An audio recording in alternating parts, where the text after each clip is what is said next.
ابو میں اسکول جا رہی ہوں، اللہ حافظ۔ جاؤ بیٹی، خوب من لگا کر پڑھو، اللہ حافظ۔ شفا، او شفا، ارے رک تو جا ذرا،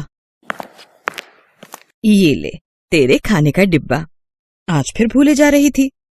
او شکریہ میری امی، اچھا ہوا جو آپ نے یاد دلا دیا، ورنہ کل کی طرح پھر سے بھوکے رہنا پڑتا مجھے۔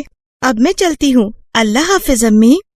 اتنا کہہ کر شفا اپنے اسکول چلی جاتی ہے۔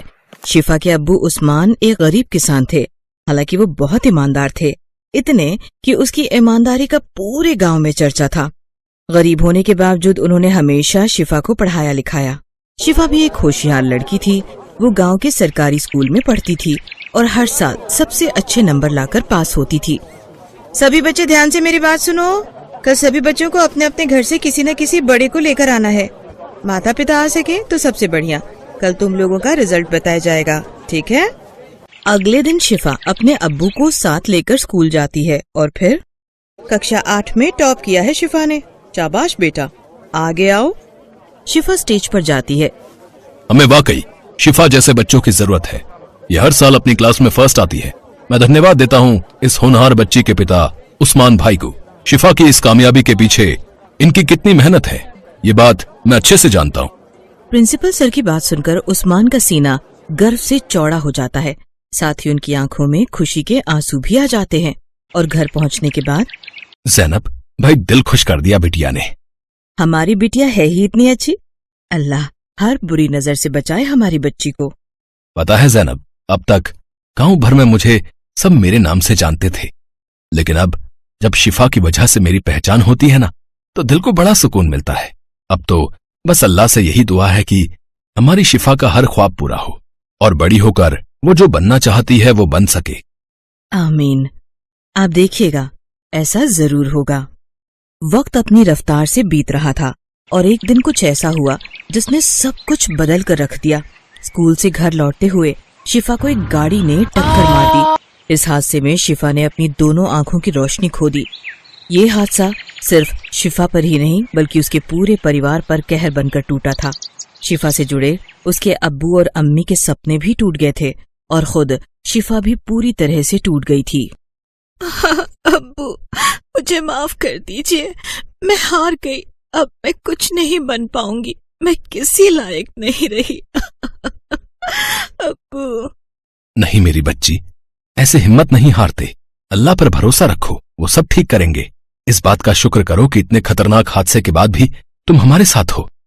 نہیں ابو، اب میرے زندہ رہنے کا کیا مطلب ہے جب کچھ دیکھ ہی نہیں سکتی، تو جی کر کیا کروں گی میں۔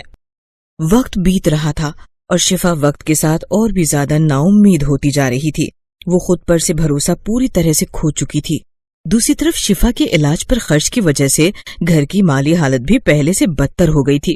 عثمان نے کھیتی باڑی کے ساتھ ساتھ شہر جا کر مزدوری کرنا بھی شروع کر دیا اور پھر ایک دن شہر سے گھر لوٹتے ہوئے، ارے یہ کس کا بیگ ہے؟ اب کھول کر دیکھتا ہوں، شاید جس کا ہے یہ اس کی کوئی پہچان مل جائے۔ عثمان اس بیگ کو اٹھا کر کھولتا ہے تو اسے اپنی آنکھوں پر یقین نہیں ہوتا۔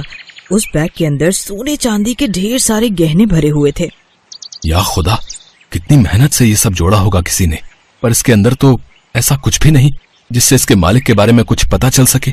لیکن جو بھی ہو، مجھے اسے ڈھونڈنا ہی ہوگا جس کا یہ بیگ ہے۔ کتنا پریشان ہوگا وہ۔ اتنا سارا سونا اور چاندی عثمان نے پہلی بار دیکھا تھا اور فی الحال اس کی مالی حالت بھی بہت زیادہ خراب تھی، لیکن عثمان اللہ کی عبادت کرنے والا بندہ تھا۔ اس کے من میں ایک پل کو بھی لالچ نہیں آیا اور وہ اس بیگ کے مالک کو ڈھونڈنے کی امید میں آگے بڑھنے لگا۔ تبھی کچھ دوری پر عثمان کو ایک بوڑھا آدمی دکھائی دیا جو راستے پر کچھ ڈھونڈ رہا تھا اور بہت پریشان دکھ رہا تھا۔ السلام علیکم، آپ کچھ ڈھونڈ رہے ہیں کیا؟ کچھ کھو گیا ہے کیا؟ وعلیکم السلام بیٹا، میرا ایک بیگ تھا، وہ کہیں گر گیا ہے، اس میں بہت سارے جی کہیں یہ تو آپ کا بیگ نہیں ہے؟ ارے ہاں یہی تو ہے، شکر ہے اللہ کا، یہ مجھے واپس مل گیا۔ بوڑھے آدمی نے فوراً اپنا بیگ کھول کر دیکھا۔ اس نے پایا کہ بیگ میں سب کچھ صحیح سلامت ہے اور کچھ بھی غائب نہیں تھا۔ یہ دیکھ کر بوڑھے آدمی نے چین کی سانس لی اور پھر، بیٹا تم جیسے فرشتے آج بھی ملتے ہیں، یہ میں نے نہیں سوچا تھا۔ اس بیگ کو لوٹا کر تم نے ثابت کر دیا کہ अब भी इंसानियत बाकी है इस जहां में, जिसे तुम जैसे अल्लाह के बंदे कायम रखे हुए हैं। जी ऐसा कुछ नहीं, मैंने तो बस वही किया जो मेरे ईमान ने मुझसे कहा। अच्छा तो अब मैं चलता हूँ, खुदा हाफिज। नहीं नहीं, तुम्हें खाली हाथ कैसे जाने दूं? लो ये एक मेरी तरफ से ये रख लो। देखो मना मत करना, अपनी नेक दिली का स्वभाव समझ कर रख लो। उस बूढ़े आदमी ने कुछ पैसे उस्मान की तरफ बड़े ही प्यार से बढ़ाए थे, जो वाकई काफी ज्यादा थे। उस्मान के काफी मना करने पर भी बूढ़े आदमी ने वो पैसे उस्मान को पकड़ा ही दिए। और सच ये था कि वाकई उन पैसों से उस्मान की बहुत मदद हो गई। शिफा के इलाज के लिए लिया हुआ सारा उधार चुक गया और उसके बाद भी कुछ पैसे बच गए। अब उस्मान जब भी शहर जाता तो रास्ते में कई बार उन बूढ़े बाबा से उसकी मुलाकात हो ही जाती थी। और फिर एक दिन, उस्मान बेटा तुम मेरे घर आओ, तुम्हारे खानदान से मिलने का बड़ा मन है। ऐसा करो, बकरीद की दावत मेरे घर पर करो, ठीक है ना? मैं आऊंगा बाबा, पर पहले आपको मेरे घर आना होगा। ईद की नमाज हम साथ में पढ़ेंगे और फिर आपके घर भी चलेंगे। ठीक है, जैसी तुम्हारी मर्जी। कुछ दिनों बाद बकरीद का त्योहार आता है और बूढ़ा आदमी तय वादे के मुताबिक नमाज से पहले उस्मान के घर पहुंच जाता है। अस्सलाम वालेकुम बाबा। वालेकुम अस्सलाम बेटी, माशाअल्लाह बड़ी प्यारी बच्ची है। वैसे तुम हमें कैसे जानती हो? अब्बू ने बताया था आपके बारे में। मुझे भी तुम्हारे बारे में सब मालूम है, पर अब फिक्र मत करना मेरी बच्ची, मैं सब ठीक कर दूंगा। नहीं बाबा, अब कोई कुछ नहीं कर सकता। मेरी जिंदगी में अब सिवाय अंधेरे के कुछ भी नहीं है। खैर ये सब छोड़िए, आप चलिए, अब्बू आपका इंतजार कर रहे हैं।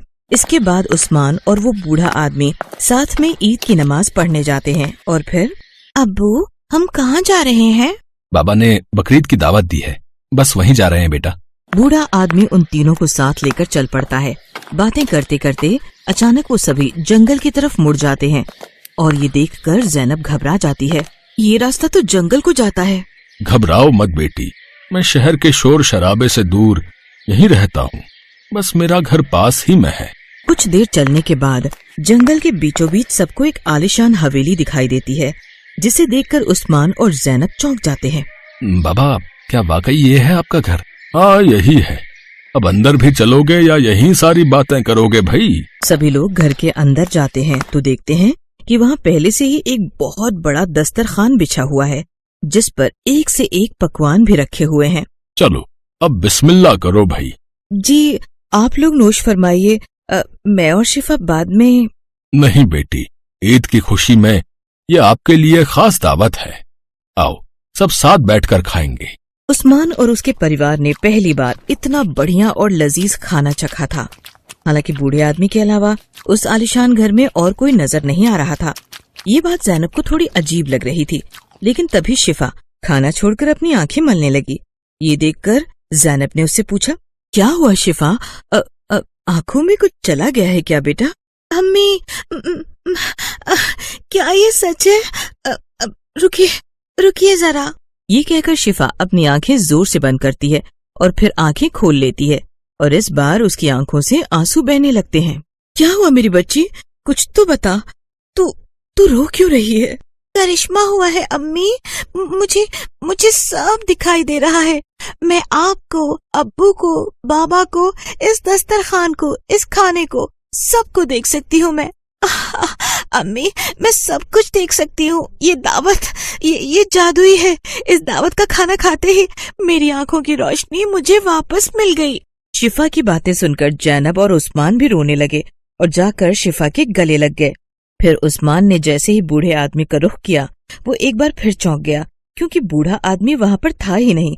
सिर्फ इतना ही नहीं, वो आलिशान घर और वहाँ मौजूद सारी चीजें भी जादुई तरीके से गायब होने लगी।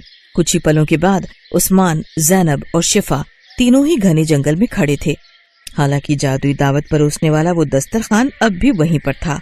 ज़ैनब ने आगे बढ़कर खाने के बर्तनों को खोला तो पाया कि वो बर्तन अब पकवानों की जगह सोने चांदी के सिक्कों से भरे थे। बाबा वो कहाँ गए और वो घर, ये सब क्या हुआ जी? अभी तक नहीं समझी ज़ैनब, बाबा अल्लाह के भेजे हुए फरिश्ते थे जो हमारी सारी मुश्किलों को दूर करने आए थे। चलो अब घर चलते हैं, दावत पूरी हुई।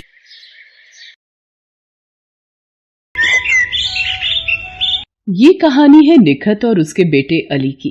निखत से उसके शौहर का साथ निकाह के 2 साल बाद ही छूट गया। उस वक्त अली को पैदा हुए बस कुछ ही महीने हुए थे। यही वजह थी कि उस मासूम के जहन में उसके अब्बू से जुड़ी कोई याद नहीं थी। उसने तो अपने अब्बू को बस तस्वीरों में ही देखा था। अम्मी, अब्बू को खाने में क्या पसंद था? वही जो तुझे पसंद है। वो भी तेरी तरह बिरयानी पसंद करते थे।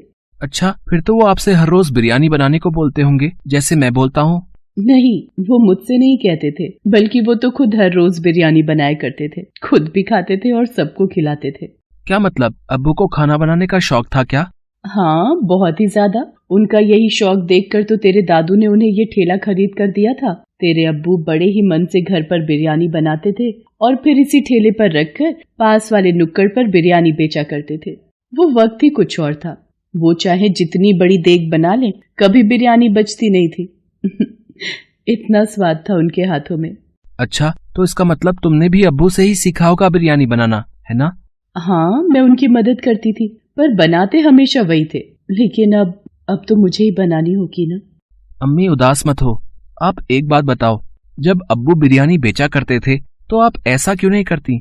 ये खेती करके तो हम पेट भरकर खा भी नहीं पाते। अगर आप भी बिरयानी बनाकर बेचोगी तो मुझे हर रोज बिरयानी खाने को भी मिलेगी।